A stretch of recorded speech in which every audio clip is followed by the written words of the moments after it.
Bonjour à tous, bonjour à toutes. Je suis Fiona Radkoff, IAIPR d'anglais.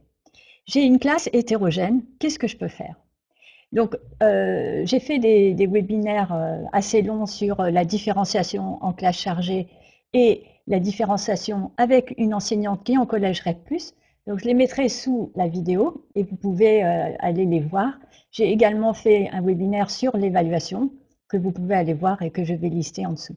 Mais pour répondre rapidement en quelques points, si vous avez une classe hétérogène, quelques pistes.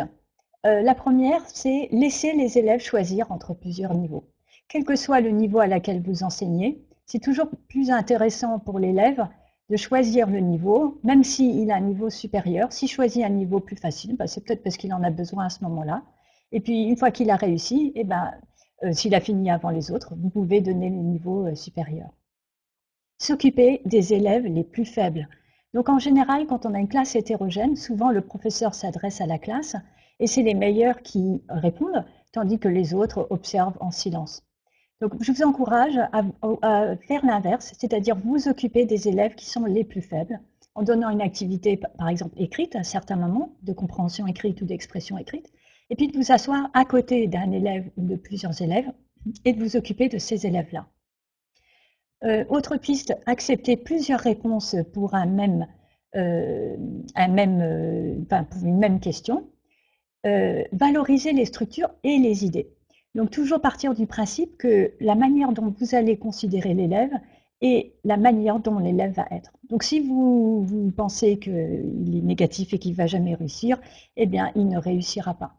Donc il faut toujours partir par des idées positives, valoriser ce qui peut être valorisé.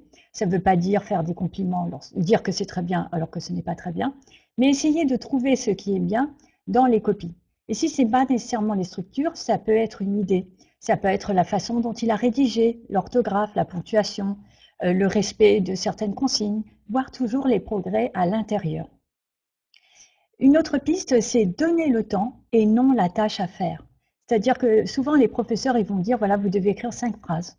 Plutôt que de dire vous devez écrire 5 phrases, dites vous avez 5 minutes.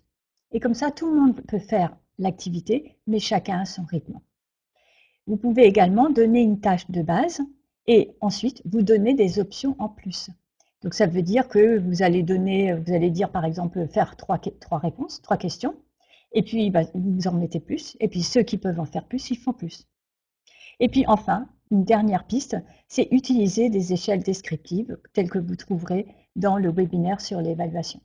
Ça permet à tous les élèves de s'auto-évaluer, de comprendre là où ils en sont et quel est le niveau, qu'est-ce qu'ils doivent réussir à faire pour atteindre le niveau supérieur.